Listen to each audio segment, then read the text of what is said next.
Hello students, welcome to the new session of Sexual Reproduction in Flowering Plants Part 1. So इस session में हम पढ़ेंगे कि sexual reproduction flowering plants में कैसे होता है, राइट? तो इस चैप्टर में हम देखेंगे कि क्या क्या चीजें होती हैं कि फ्लावरिंग प्लांट्स में किस तरीके से सेक्सुअल रिप्रोडक्शन होता है। सो सेक्सुअल रिप्रोडक्शन फ्लावरिंग प्लांट्स में होने के लिए क्या क्या चीज़ों की आवश्यकता है।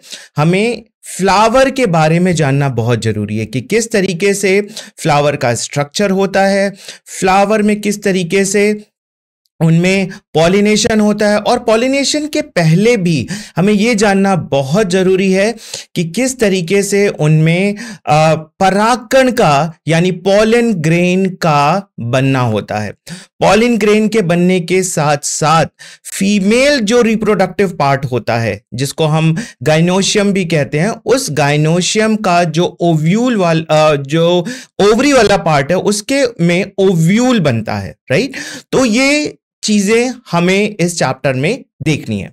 सो अगर हम इस चैप्टर की बात करें कि क्या क्या हाईलाइट है इस चैप्टर का, तो इस चैप्टर में हाईलाइटेड पार्ट जो होंगे कि हमें प्रोसेस ऑफ पॉलिनेशन को देखना है कि कितने तरीके के पॉलिनेशन होते हैं। इसके बाद सबसे इंपॉर्टेंट फर्टिलाइजेशन, क्योंकि प्लांट्स में फर्टिलाइजेशन डिफरेंट होता है। अभी हम आपने क्लास 11th में ये भी पढ़ा होगा कि किस तरीके से जो लोअर प्लांट्स होते हैं जैसे एल्गी, फंजाई, ब्रायोफाइट्स, टेरिडोफाइट्स, इनमें जो फर्टिलाइजेशन प्रोसेस है वो थोड़ी डिफरेंट होती है। अब यहां पर हम फ्लावरिंग प्लांट्स यानी एंजियोस्पर्म्स के फर्टिलाइजेशन का डिस्कशन कर रहे हैं। तो यहां पर जो फर्टिलाइजेशन होता है वो डबल फर्टिलाइजेशन होता है, यानी कि 2 बार फर्टिलाइजेशन का प्रोसेस यानी कि प्रक्रिया होती है। इसके बाद जो होता है, जो ओव्यूल है वो सीड में तब्दील हो जाता है, सीड का डेवलपमेंट होता है। सो उसके बारे में भी हम जानेंगे, राइट? सो इसमें हमें को ये देखना है कि पॉलिनेशन क्या होता है। तो पॉलिनेशन जो है वो transfer of pollen grains from the male anther to the receptive female stigma, यानी कि पॉलन ग्रेन का निर्माण कहां होता है? पॉलन ग्रेन का निर्माण जो है वो स्टेमेन यानी male reproductive part, okay? Flower का जो मेल रिप्रोडक्टिव पार्ट है वो क्या है? स्टेमेन। स्टेमेन के 2 पार्ट होते हैं, एंथर एंड फिलामेंट। जो एंथर वाला पार्ट होता है उसमें जो है वो पॉलन ग्रेन का निर्माण होता है, राइट? और ये जो स्टिग्मा होता है, ये फीमेल रिप्रोडक्टिव की पार्ट की बात करें तो फीमेल रिप्रोडक्टिव पार्ट जो होता है वो 3 पार्ट में डिवाइडेड होता है। इसका ऊपर वाला पार्ट जो कि एक रिसेप्टिव की तरह काम करता है वो होता है फीमेल स्टिग्मा, यहां पर हम लिखते हैं स्टिग्मा। और ये वाला जो स्टॉक लाइक पार्ट होता है इसको हम बोलते हैं स्टाइल, और नीचे वाला जो पार्ट होता है जो बल्बस एक राउंड जैसा शेप में होता है इसको हम बोलते हैं ओवरी। ये 3 इसके मुख्य पार्ट होते हैं। तो जो पॉलन ग्रेन को रिसीव करने का काम करता है वो कौन करता है? वो स्टिग्मा करता है, ठीक है? सो ये एक हमारा चैप्टर का हाईलाइट है कि इस चैप्टर में हमें क्या चीजें डिटेल में पढ़नी है। सो पॉलिनेशन की अगर हम बात करें तो पॉलिनेशन आप देखेंगे कि बहुत तरीके से होता है। इंसेक्ट्स के हेल्प से होता है, बर्ड्स के हेल्प से होता है, ठीक है? सो ये दोनों हमारे एनिमल्स की कैटेगरी में आ जाते हैं।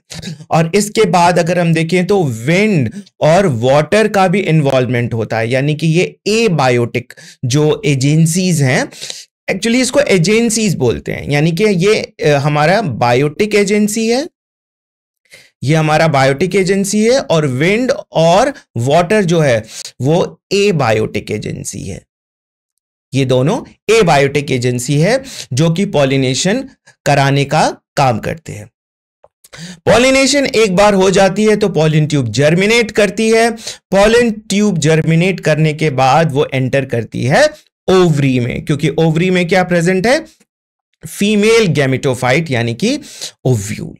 वहां पर पॉलन ट्यूब जो होती है वो एंटर करती है फीमेल गैमेटोफाइट में, और वहां पर अपने दो न्यूक्लियस जो होते हैं, जिसको हम मेल न्यूक्लियस भी बोलते हैं, वहां पर रिलीज कर देती है, और वहां पर 2 बार फ्यूजन होता है। इसके बारे में हम डिटेल में बात करेंगे कि किस तरीके से 2 बार फर्टिलाइजेशन होता है, और इसीलिए फ्लावरिंग प्लांट्स में हम कहते हैं कि डबल फर्टिलाइजेशन। पहली बार जब फर्टिलाइजेशन होता है उसको हम बोलते हैं सिनगैमी, उसको बोलते हैं हम सिनगैमी। सिनगैमी का मतलब होता है कि एग का मेल न्यूक्लियाई से फ्यूज होना, उसको हम बोलते हैं सिनगैमी। इसके बाद सेंटर में जो हमारा एम्ब्रियो सैक होता है, उसमें 2 पोलर जो है वो सेल्स होती हैं, पोलर न्यूक्लियाई होती हैं, सेल्स नहीं, पोलर न्यूक्लियाई होती हैं, वो दोनों फ्यूज कर जाती हैं। और इसी के जैसे ही वो फ्यूज करती है, उसी समय हमारा एक मेल न्यूक्लियाई, जो कि मैंने पहले भी बताया था कि 2 मेल न्यूक्लियाई जो होते हैं वो एम्ब्रियो सैक में एंटर करते हैं। एक तो एग से फ्यूज करके जाइगोट का निर्माण करता है, जिसको हम सिनगैमी बोलते हैं। अब दूसरा जो मेल न्यूक्लियाई है वो सेंटर की तरफ बढ़ता है, तो सेंटर में हमारे 2 पोलर न्यूक्लियाई हैं। ये पोलर न्यूक्लियाई दोनों आपस में फ्यूज करते हैं, और उसी दौरान जो है जो मेल न्यूक्लियाई है वो भी उससे फ्यूज कर जाता है। सो इसको हम बोलते हैं ट्रिपल फ्यूजन, क्योंकि यहां पर 3 न्यूक्लियस जो होती हैं आपस में फ्यूज कर रही हैं, और इन दोनों को मिलाकर हम बोलते हैं डबल फर्टिलाइजेशन। Double fertilisation. तो आप यहां पर देख सकते हैं कि किस तरीके से एंजियोस्पर्मिक यानी फ्लावरिंग प्लांट्स में डबल फर्टिलाइजेशन प्रक्रिया होती है, और ये लोअर प्लांट से बिल्कुल डिफरेंट है।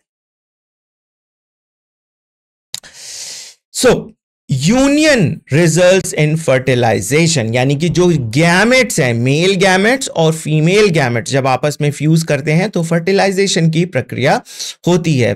और फर्टिलाइजेशन के बाद क्या होता है? फर्टिलाइजेशन के बाद सीड का निर्माण होता है, सीड डेवलपमेंट। सो फर्टिलाइजेशन के बाद there is the formation of seed, right? Fertilized ovule undergo development to seed. तो क्या चीज बदल जाती है सीड में? ओव्यूल्स जो बदलती है उसको हम बोलते हैं सीड। ओव्यूल चेंज हो जाती है सीड में। अब इसके साथ ही साथ क्या क्या चीजें होती हैं? Growth and maturation of the embryo, embryo का ग्रोथ और मैच्योरेशन भी हमको पढ़ना है। Accumulation of food reserve and the formation of protective seed coat, ये सारी चीजें हमें इस चैप्टर के दौरान पढ़ना है। Pollen grain exhibit various adaptations to suit the different mood of pollination, क्योंकि आपने अभी जाना कि pollination जो होती है वो अलग अलग तरीके से होती है। pollination self भी होती है, pollination cross भी होती है। pollination अगर क्रॉस होती है तो वो इंसेक्ट्स के द्वारा होती है, बर्ड्स के द्वारा होती है ना, जिसको हम बोलते हैं बायोटिक एजेंसी के द्वारा। इसी के साथ साथ जो पॉलिनेशन हो रही है वो एबायोटिक एजेंसी के साथ भी होती है। एबायोटिक एजेंसी का एग्जांपल जो है हमारा विंड और वाटर है। तो उसी के जैसे हमारा पॉलिनेशन होता है, उसी के सपोर्ट में पॉलिन ग्रेन की संरचना भी होती है, राइट। और इसके साथ हम देखते हैं कि विंड डिस्पर्सल जैसे हो रहे हैं तो फ्रेग्रेंस और नेक्टर रिवॉर्ड्स फॉर इंसेक्ट्स जो होते हैं, जैसे अगर इंसेक्ट्स के द्वारा पॉलिनेशन हो रहा है तो किस तरीके से नेक्टर जो है वो उसमें प्रेजेंट होता है, फ्लावर में प्रेजेंट होता है, क्योंकि उनको इंसेक्ट्स को अट्रैक्ट करना है, उनको बर्ड्स को अट्रैक्ट करना है। तो आप देखते हैं कि कई फ्लावर बहुत शोई होते हैं, बहुत अट्रैक्टेड होते हैं, उनके पेटल्स काफी कलरफुल होते हैं, सिर्फ इसलिए वो होते हैं ताकि वो इंसेक्ट्स को अट्रैक्ट कर सके अपनी तरफ। और इंसेक्ट्स जब अट्रैक्ट होकर उनकी तरफ आएगा, उन फ्लावर्स के ऊपर बैठेगा, तो पॉलिनेशन कराने में मददगार साबित होगा। सो इसलिए आप देखते हैं कि हर फ्लावर का अपना एक स्ट्रक्चर होता है, हर फ्लावर के अपने जो पॉलिन ग्रेन होते हैं वो भी उनका स्ट्रक्चर अलग अलग होता है, ठीक है। सो इसीलिए यहां पर लिखा गया है कि diverse pollen shape and size for the specific pollinators. The ovary houses of the ovules, यानी कि ओव्यूल्स का घर क्या है? ओवरी। ओव्यूल्स कहां पर है? ओवरी में है। और फर्टिलाइजेशन के बाद ओवरी बदल जाती है किस में? फ्रूट में। और ओव्यूल्स बदल जाते हैं सीड्स में। ओके, अब फ्रूट का क्या काम है? Fruit play a crucial role in seed dispersal. बहुत सारे एनिमल्स जो होते हैं फ्रूट्स को खाते हैं। जब फ्रूट को वो खाते हैं तो एक जगह से दूसरे जगह फ्रूट को लेकर वो मूव करते हैं। और फ्रूट को तो वो खा लेते हैं, लेकिन सीड्स का क्या करते हैं? सीड्स को एक जगह से दूसरे जगह वो ले जाकर छोड़ देते हैं।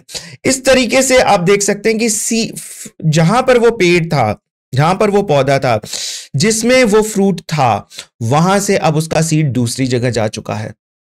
किसकी मदद से? एनिमल की मदद से, राइट? तो इस तरीके से फ्रूट जो है वो बहुत ही इंपॉर्टेंट है सीड डिस्पर्सल कराने के लिए। Seed germination is a complex process regulated by the internal factor within the seed and external environmental condition। यानी कि सीड्स के अंदर कुछ इंटरनल फैक्टर्स होते हैं और कुछ एक्सटर्नल फैक्टर्स होते हैं जो कि सीड जर्मिनेशन कराने के लिए बहुत ही आवश्यक होते हैं। इसके साथ साथ हमें यहां पर यह भी पढ़ना है कि किस तरीके से मेटाबॉलिक एक्टिविटीज जो होती हैं वो एम्ब्रियो ग्रोथ और नए प्लांट्स को इमर्ज आउट कराने के लिए बहुत आवश्यक होती हैं। सो ये सारी चीजें जो होती हैं वो सीड के जर्मिनेशन के दौरान ही होती हैं। ये सारी मेटाबॉलिक एक्टिविटीज सीड जर्मिनेशन करने के दौरान ही होती हैं। और इसी सीड जर्मिनेशन करने के दौरान जो होता है वो एम्ब्रियो का ग्रोथ भी हो रहा होता है। सो sexual reproduction in flowering plants. अब हम यहां पर स्टार्ट करते हैं कि किस तरीके से जो है वो sexual reproduction in flowering plants होता है। सो यहां पर आप देखते हैं कि कितने अनगिनत तरीके के फ्लावर्स हैं आपके आसपास और हम उनको देखकर एंजॉय करते हैं। आप देखते होंगे कुछ फ्लावर वाइट कलर के हैं, कुछ पिंक कलर के हैं, कुछ रेड, कुछ येलो, डिफरेंट कलर्स के फ्लावर्स हैं, राइट? और हर फ्लावर की संरचना अलग होती है। आप देख के ही बता सकते हैं कि हाँ ये रोज का फ्लावर है और ये जो है वो कमल का फूल है ना? इस तरीके से हर फ्लावर की संरचना जो होती है वो अलग अलग होती है, क्योंकि हर फ्लावर अलग अलग एनवायरनमेंट में भी पाया जाता है, राइट? और हर फ्लावर के अपने कुछ सेंट्स होते हैं, कुछ परफ्यूम्स होते हैं जिसको देखकर हमें अच्छा अनुभव होता है, राइट? और जिसको देखकर बहुत सारे इंसेक्ट्स, बर्ड्स जो है वो अट्रैक्ट होते हैं। एक्चुअली क्यों ये फ्लावर्स के बाद जो सेंट और परफ्यूम्स होते हैं, क्यों इनमें नेक्टर्स होते हैं? इनका मेन पर्पस यही है कि इनको अपने पॉलिनेटिंग एजेंसीज को अट्रैक्ट करना है अपनी तरफ, इंसेक्ट्स को अपनी तरफ बुलाना है, बर्ड्स को अपनी तरफ बुलाना है ताकि वो पॉलिनेशन करने में मदद करें। अब आप यहां पर एक टिपिकल जो एंजियोस्पर्मिक फ्लावर है आप उसकी संरचना यहां पर देख सकते हैं। तो इसमें सबसे बाहर, अच्छा मैं आपको यह भी बता दूं कि फ्लावर में आपको पहले भी पता होगा कि 4 व्हर्ल्स होते हैं, यानी कि 4 चक्र होते हैं। सबसे बाहर वाला चक्र जो होता है अगर हम बात करें तो वो किसका होता है? वो होता है सेपल्स। तो आप यहां पर देख सकते हैं बाहर जो ये होते हैं ये सेपल्स होते हैं। इसके अंदर वाला जो वर्ल्ड होता है यानी चक्र जो होता है वो किसका होता है? वो होता है पेटल्स का। और इसके अंदर जो चक्र होता है वो होता है हमारा स्टेमेन, यानी मेल रिप्रोडक्टिव ऑर्गन। ये जो है वो मेल रिप्रोडक्टिव ऑर्गन है। और इसके अंदर जो होता है वो होता है पिस्टल, पिस्टल यानी कि फीमेल रिप्रोडक्टिव ऑर्गन। तो इस तरीके से आप देख सकते हैं कि इसके 4 व्हर्ल हैं। तो यहां पर आप देख सकते हैं कि ये सेपल्स है, ये पेटल्स है जो कि वेरियसली कलर्ड होता है। इसके अंदर जो होते हैं वो हमारा जो व्हर्ल होता है वो उसमें जो है स्टेमेन होते हैं। स्टेमेन के 2 पार्ट होते हैं। ऊपर का जो राउंड वाला जो स्ट्रक्चर होता है जिसमें कि पॉलन ग्रेन का निर्माण होता है वो कहलाता है एंथर। और नीचे का जो ये स्टॉक वाला स्ट्रक्चर जो होता है उसको हम बोलते हैं फिलामेंट। इन दोनों को मिलाकर हम बोलते हैं स्टेमेन। अब इसी तरीके से जो हमारा फीमेल रिप्रोडक्टिव ऑर्गन है वो क्या है, पिस्टल। पिस्टल के भी 3 पार्ट्स होते हैं। ऊपर वाला जो पार्ट होता है वो स्टिग्मा, ये स्टॉक लाइक स्ट्रक्चर, स्टाइल, और नीचे बल्बस राउंड स्ट्रक्चर जो होता है वो ओवरी होता है। और ये सारे चार वर्ल्स जो होते हैं वो किस पर अटैच होते हैं, वो अटैच होते हैं थैलमस से, थैलमस। सो ये एक टिपिकल एंजियोस्पर्मिक फ्लावर है। अच्छा, फ्लावर में आप देख सकते हैं कि कितने तरह के कलर्स, बहुत तरह के कलर्स होते हैं, राइट। हर फ्लावर का अपना एक कलर होता है, और ये जो होता है वो सेक्सुअल रिप्रोडक्शन कराने में मददगार साबित होता है। ये कोई पार्टिसिपेट नहीं करता, जो रिच कलर्स होते हैं फ्लावर्स के वो कोई पार्टिसिपेशन नहीं कर रहे हैं, लेकिन वो इंसेक्ट्स को, बर्ड्स को अट्रैक्ट करने में मदद कर रहे हैं, तो इसलिए वो सेक्सुअल रिप्रोडक्शन में हेल्प करते हैं।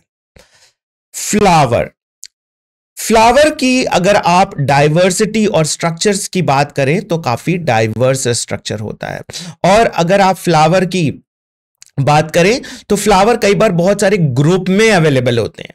उन ग्रुप्स को हम क्या बोलते हैं, inflorescence. So flowers and the petal part showing an amazing range of adaptation to ensure the formation of the end products of the sexual reproduction, the fruits and seeds. तो अगर एंड प्रोडक्ट की हम बात करें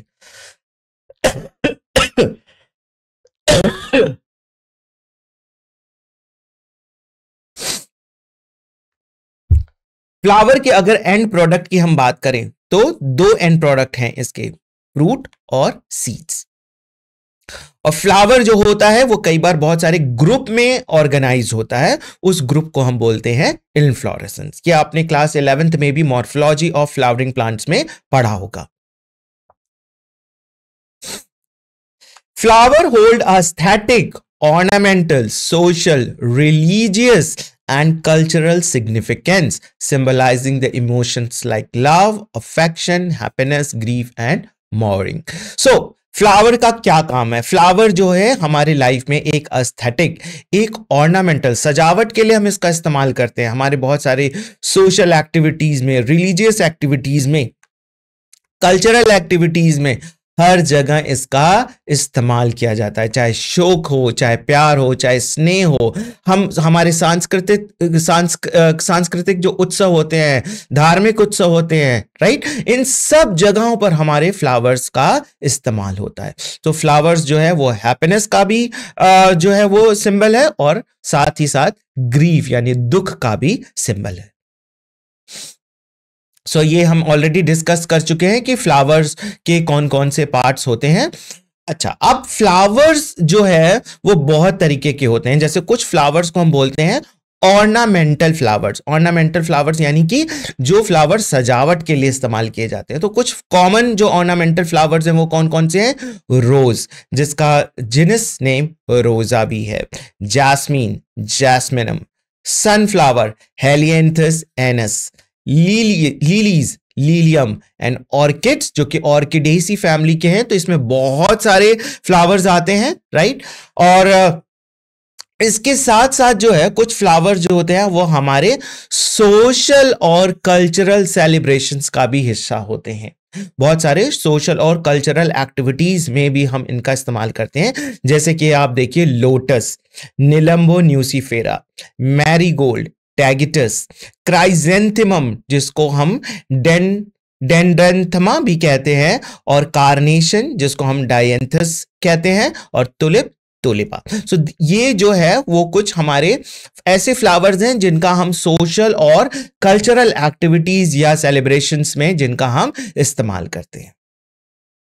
floriculture, सो flower को अगर आप cultivate कर रहे हैं कमर्शियल बेसिस पे, अगर फ्लावर का जो है वो खेती कर रहे हैं आप, जैसे आप खेती जनरली वर्ड जो होता है वो क्रॉप उगाने के लिए होता है। तो क्रॉप आपके क्या है, जो जिससे कि आपको फूड मिलता है, राइट, सीरियल्स है, वेजिटेबल्स हैं, ये हमारे क्रॉप्स हैं।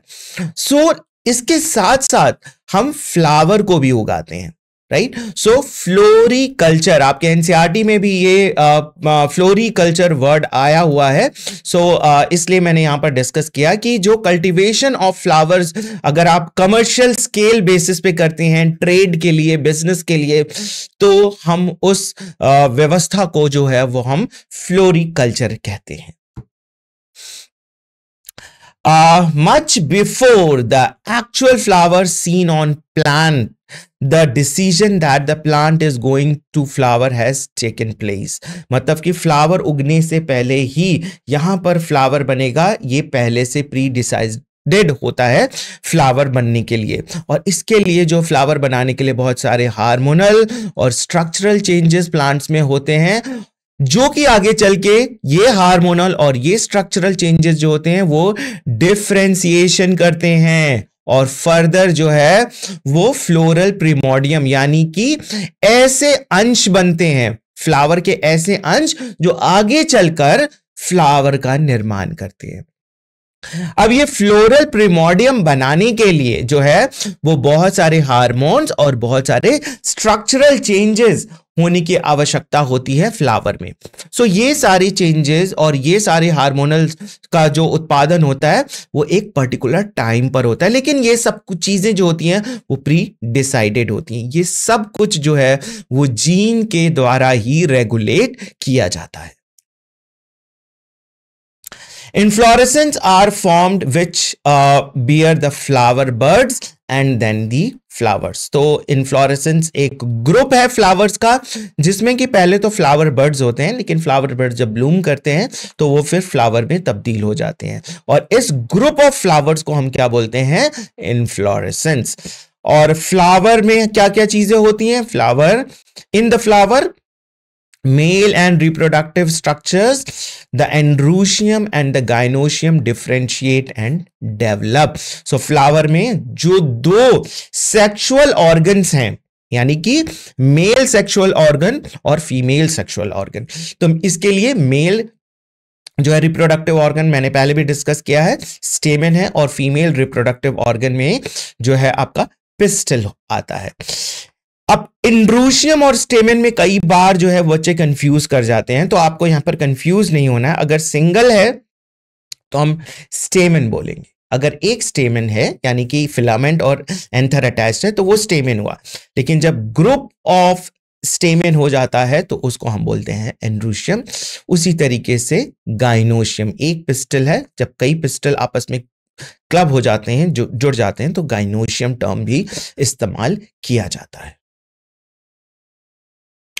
अब हम डिस्कस करेंगे एंड्रूशियम के बारे में। सो यहां जो है आपको बहुत ध्यान देना है कि हमारे जो प्लांट फ्लावर में कौन कौन से रिप्रोडक्टिव स्ट्रक्चर होते हैं। तो सबसे पहला जो प्री फर्टिलाइजेशन स्ट्रक्चर हम यहां डिस्कस करेंगे वो है हमारा androecium. So androecium consist of a world of stamen, यानी कि स्टेमेन जब ग्रुप में वर्ल्ड में प्रेजेंट है तो हम उसको बोलते हैं एंड्रूशियम, और ये हमारे मेल रिप्रोडक्टिव ऑर्गन को दर्शाता है। और जो गाइनोशियम होता है वो फीमेल रिप्रोडक्टिव ऑर्गन को दर्शाता है। तो यहां पर सबसे पहले हम डिस्कस करेंगे एंड्रूशियम के बारे में, ठीक है। फीमेल रिप्रोडक्टिव ऑर्गन क्या होते हैं? The pistol. मेगास्पोरेंजियम इसका क्या कहलाता है? ओव्यूल। और ओव्यूल के अंदर क्या प्रेजेंट होता है? Embryo sac. गाइनोशियम को हम बोलते हैं female reproductive part of flower, यानी कि गाइनोशियम जो है वो हमारा फीमेल रिप्रोडक्टिव पार्ट है फ्लावर का, और एंड्रूशियम जो है वो मेल रिप्रोडक्टिव पार्ट है। सो a typical stamen, the long and a slender stalk called the filament, and the terminal generally bilobed structure is called as anther. तो एंथर जो वाला पार्ट जो होता है वो बाइलोब्ड स्ट्रक्चर होता है। अगर आप बहुत ध्यान से एंथर को देखेंगे तो आप इसमें दो लोब आपको दिखाई देंगे। ये वाला पार्ट जो है वो कहलाता है एंथर, और इसके साथ जो एक लंबा सा स्टॉक लाइक स्ट्रक्चर होता है जिसको हम क्या बोलते हैं? फिलामेंट। ये पूरी संरचना को हम मिलाकर बोलते हैं कि ये है हमारा स्टेमेन, ठीक है। A typical angiosperm anther is a bilobe with each lobe having two theca. अगर आप इसको कट करके देखें तो आपको ये स्ट्रक्चर कट करने के बाद ऐसा दिखाई देगा, ऐसा दिखाई देगा। सपोज मैं इसको ऐसे कर देता हूं कि ये आपका एंथर था, ऐसे यहां से ये स्टॉक से अटैच्ड है और आपने इसको यहां पर कट कर दिया। कट करने के बाद आप देख सकते हैं कि ये स्ट्रक्चर जो है हमें कट करने के बाद ऐसा दिखाई दे रहा है। अब यहां पर बात की गई है 2 थीका की, तो आप देखेंगे कि ये 2 थीका इस तरीके से है, लाइक दिस। ईच लोब, तो अगर हमारा एक लोब वाला स्ट्रक्चर, ये एक हमारा लोब है तो उसमें 2 थीका है, और ये हमारा दूसरा लोब है तो आप देख सकते हैं कि इसमें अगेन 2 थीका है। ठीक है, तो हर लोब में आपको 2 थीका यानी 2 थीका दिखाई देगा, इसीलिए हम इसको बोलते हैं डाई, मतलब 2 डाइथिकस। सो आप यहां पर वही संरचना जो मैंने वहां पर ड्रॉ करके दिखाया था, आप यहां पर देख सकते हैं। ये जो एक्चुअली जो थीका है वो क्या कहलाता है, पॉलन सैक, और इसी पॉलन सैक के अंदर पॉलन संरचना का बनना शुरू हो जाता है। So, anther is a 4-sided tetragonal structure consisting of a 4 microsporangia located at the corners, 2 in each lobe. So, आप देख सकते हैं कि यहां पर जो है इस तरीके से जो 2 लोब्स थे, दोनों लोब्स में 2-2 थीका थे, तो यहां पर कौन सी चीज होती है, वहां पर इनको हम बोलते हैं माइक्रोस्पोरेंजिया। माइक्रोस्पोरेंजिया, इसी माइक्रोस्पोरेंजिया के अंदर क्या चीज बनती है, माइक्रोस्पोर्स, यानी कि पॉलन ग्रेन। पॉलन ग्रेन का निर्माण होता है। The microsporangia develop further and become pollen sac.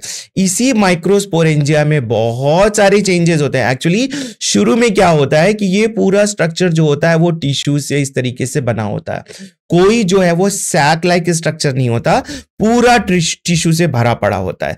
लेकिन इसमें बहुत सारे डिविजन्स होती हैं और उसके साथ जो है वो पॉलन ग्रेन संरचना का निर्माण होता है। जब पॉलन ग्रेन या माइक्रोस्पोर्स बन जाते हैं तो यही माइक्रोस्पोरेंजिया कहलाती है पॉलन सैक, यानी कि ये सैक लाइक स्ट्रक्चर जिसके अंदर की पॉलन ग्रेन प्रेजेंट है। They extend longitudinally all through the length of the anther and are packed with pollen grains. तो ये पूरा नीचे तक, ये एक थीका अगर मैं यहां पर आपको दिखाऊं तो ये पूरा थीका नीचे ट्यूब लाइक स्ट्रक्चर होता है और इसमें क्या बन जाते हैं, सारे पॉलन ग्रेन्स जो होते हैं वो बन जाते हैं और पूरा पॉलन ग्रेन से ये पूरा भरा होता है।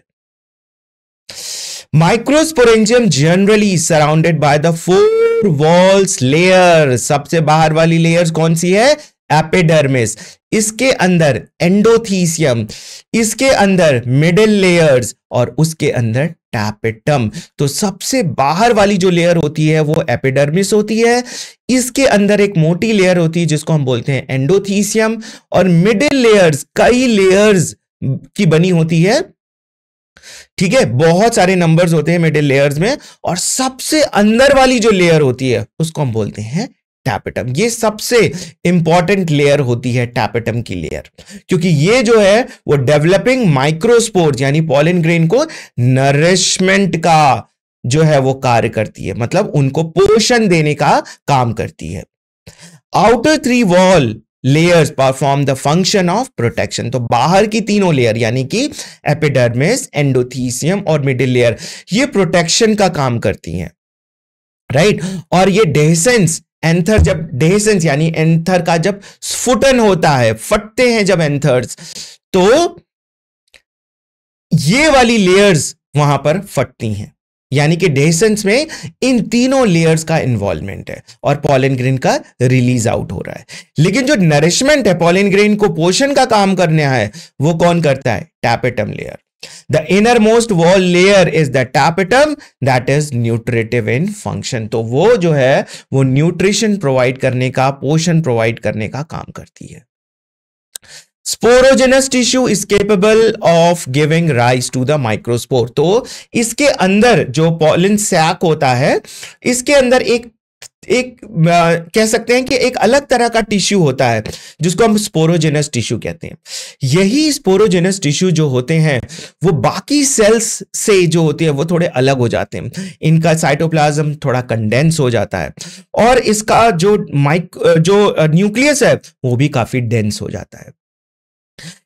अब ये जो है जो माइक्रोस्पोर्स जो बनते हैं वो पॉलन मदर सेल से बनते हैं। यानी कि स्पोरोजेनस टिश्यू की कुछ सेल्स जो होती हैं वो किस में बदल जाती हैं?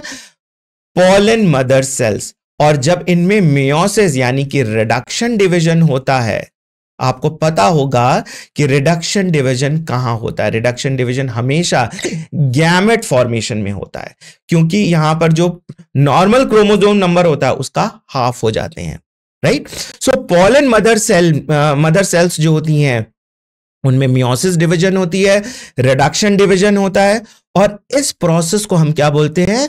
माइक्रोस्पोरोजेनेसिस। ठीक है, यानी कि माइक्रोस्पोर्स के बनने की प्रक्रिया को हम क्या बोलते हैं? माइक्रोस्पोरोजेनेसिस। तो फिर से मैं एक बार इसको थोड़ा सा समराइज कर देता हूं। स्पोरोजेनस टिश्यू में कुछ जो सेल्स होती हैं वो अलग हो जाती हैं और उन सेल्स को हम बोलते हैं माइक्रोस्पोर मदर सेल। अलग होने का मतलब होता है कि उसका साइटोप्लाज्म डेंस हो गया, उसका न्यूक्लियस जो है थोड़ा डेंस हो गया, और वो जो है वो रिडक्शन डिवीजन यानी कि मायोसिस प्रक्रिया से गुजरकर जो है माइक्रोस्पोर का निर्माण कर रही हैं, और इस पूरी प्रक्रिया को हम बोलते हैं माइक्रोस्पोरोजेनेसिस। तो आप यहां देख सकते हैं कि यहां पर क्या है, ये आपके थीका लाइक स्ट्रक्चर है जिसको हम पॉलन सैक भी कहते हैं। पॉलन सैक में अब अगर एक पॉलन सैक को आप एनलार्ज कर देखिए तो बाहर की तरफ क्या है? एपिडर्मिस है। अंदर की तरफ क्या है? एंडोथीसियम। अंदर वाली लेयर ये एंडोथीसियम। उसके अंदर आप देख सकते हैं मिडिल लेयर्स हैं। मिडिल लेयर 2 हो सकती हैं, 4 हो सकती हैं, ठीक है। और इसके अंदर जो सबसे अंदर वाली लेयर है वो ये देखिए, ये नरिशमेंट पहुंचाने का काम करती है जिसको हम टैपेटम बोलते हैं। और ये माइक्रोस्पोर मदर सेल है। अब ये एक माइक्रोस्पोर मदर सेल जब रिडक्शन डिवीजन कर लेती हैं तो 4 माइक्रोस्पोर्स बनाती है। हर माइक्रोस्पोर मदर सेल जो होती है वो मियोसिस डिवीजन के द्वारा 4 माइक्रोस्पोर्स का निर्माण करती है। सो ये देख सकते हैं एक मैच्योर जो है वो एंथरकोडेसिस होते हुए यहां पर दर्शाया गया है। तो आप देख सकते हैं कि ये वाला जो पार्ट होता है, इस पार्ट को हम बोलते हैं स्टोमियम। स्टोमियम फटता है जब ये बिल्कुल ड्राई सा हो जाता है ना। जब ये पूरा मैच्योर हो जाता है तो ये एंथर जो है बिल्कुल ड्राई सा हो जाता है, और आप देख सकते हैं कि इसमें कितने गैप्स हैं, ठीक है। और ये सारे क्या भरे पड़े हैं इसके अंदर? ये सारे आपके पॉलन ग्रेन्स हैं, माइक्रोस्पोर्स। और जब ये फट जाते हैं तो आप यहीं से सारे पॉलन ग्रेन्स जो होते हैं वो बाहर निकल आते हैं। सो ये एक मैच्योर्ड एंथरकोडेसिस होते हुए यहां पर दर्शाया गया है। Pollen grain represent the male gametophyte. Pollen grains क्या है? पॉलन ग्रेन को हम बोलते हैं मेल गैमेटोफाइट। और ये जो है एक हार्ड आउटर लेयर होती है जिसको हम बोलते हैं एक्साइन, और इसके अंदर की जो वॉल होती है वो कहलाती है इंटाइन। आउटर हार्ड लेयर जो होती है वो एक्साइन, और ये एक स्पेशल टिश्यू ये कह सकते हैं कि बायोमोलिक्यूल्स की बनी होती है जिसको हम बोलते हैं sporopollenin. Examination point of view से ये बहुत ही इंपॉर्टेंट है। Sporopollenin which is the most resistant organic material known, यानी कि ये अब तक का सबसे जो है वो रेजिस्टेंट ऑर्गेनिक मटेरियल है। हजारों साल पहले के भी पॉलन ग्रेन हमें मिले हैं एज इट इज, क्योंकि पॉलन ग्रेन आज तब से आज तक सुरक्षित थे क्योंकि स्पोरोपोलिनिन जो है वो कंपाउंड इसके एक्साइन में प्रेजेंट था, ठीक है।